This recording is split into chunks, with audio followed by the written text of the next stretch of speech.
దేవుని పిల్లలారా, తిమోతి అంట దేవుని పరిచర్య నిమిత్తం సావటానికి కూడా సిద్ధంగా ఉన్నాడంట. అయ్యా, అక్కడ వ్యతిరేకతలు వస్తున్నాయి, స్వార్థ ప్రకటిస్తూ ఊరుకోరంట. నువ్వు వాడికి వెళ్తే ఏమన్నా ఇద్దేమో అంటే, లేదయ్యా. తిమోతి అంటాడు, లేదయ్యా, నేను వెళతాను, దేవుని కొరకు ఏదైనా నా ప్రాణమైనా ఇచ్చేస్తాను అన్నాడండి. అందుకు పౌలు ఈ లెటర్ రాసి ఫిలిప్పీ పత్రికలో ఫిలిప్పీ సంఘానికి, ఇదిగో ప్రభు పనిలో తన ప్రాణాన్ని ఇవ్వటానికి కూడా తను సిద్ధంగా ఉన్నాడు కనుక ఆ వ్యక్తిని మీ దగ్గరకు వస్తున్నాడు కనుక ఆ వ్యక్తిని ఏం చేయాలంట? మీరు చేర్చుకోండి. ఆ తర్వాత ఏం చేయాలి? ఘనపరచాలి. ప్రభు కొరకు త్యాగం చేసేవారిని మనం ఏం చేయాలండి? ఘనపరచాలి. ప్రభు కొరకు ఎన్ని శ్రమలను అనుభవించి ప్రాణమును కూడా లక్ష్య పెట్టుకుని చేసేటువంటి వారికి మనం విలువనివ్వాలి, వారిని ఘనపరచాలి కూడా. హల్లెలూయా. ఆ షడ్రకు మేషకు చూస్తే ఏమన్నారండి వాళ్ళు? ఎక్కడ జమకలేదు, భయపడలేదు. మరణం ఏంటి అసలు భయపడాలి లెక్క అయితే? రోగం వస్తేనే మనం అమ్మో ఏమైపోద్దో చచ్చిపోతామేమన్నా భయం వచ్చిందా? రాదండి. చిన్న బలహీనత మనలో ఏర్పడింది అనుకోండి, ఏదన్నా బలహీనత వచ్చినప్పుడు ఏమైపోద్దో చచ్చిపోతామేమో నాయనో అని ఎన్నిసార్లు వచ్చిద్దో ఆ మనస్సు. కానీ ఈయనకు అన్ని బాగుండి కూడా, ఆరోగ్య విషయంలో కూడా బాగుండి, దేవుని పని నిమిత్తములో సావుకైనా రెడీ అంటున్నాడు. కనుక దేవుని కొరకు అలా చేసే భక్తులు కూడా ఉన్నారండి. దేవునికి మహిమ కలుగును గాక. ఆ రోజున వాళ్ళు చేసిన త్యాగాలే ఈరోజు స్వతంత్రులుగా మనం దేవుణ్ణి ఆరాధించుకోవటానికి దొరికిన సమయం.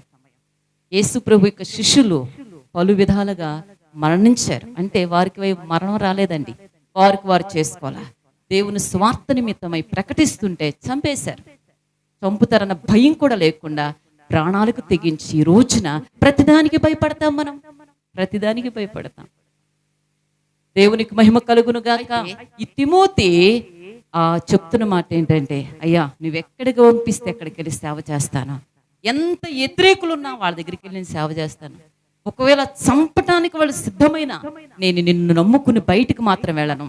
లోకంతో నాకు పని లేదయ్యా, ఈ లోకంలో ఎంతకాలం ఉంటాము, నేను క్రీస్తు కొరకు ఏదైనా చేస్తాను అని చెప్పి ఆ తిమోతి సిద్ధమైతే ఈ లెటర్ ఆ యొక్క ఫిలిప్పీ సంఘానికి అలాగున పౌలు తెలియజేస్తున్నాడు. జాగ్రత్త, ప్రభు పరిచర్య కోసము తన మరణానికైనా సిద్ధమవుతున్నాడు కనుక, ప్రభు కోసం అవసరమైతే మరణిస్తాను అని చెప్తున్నాడు కనుక ఆ వ్యక్తిని మీ దగ్గరికి చేర్చుకోండి, ఆ వ్యక్తిని మీరు ఘనపరచండి అని చెప్తున్నాడు అండి.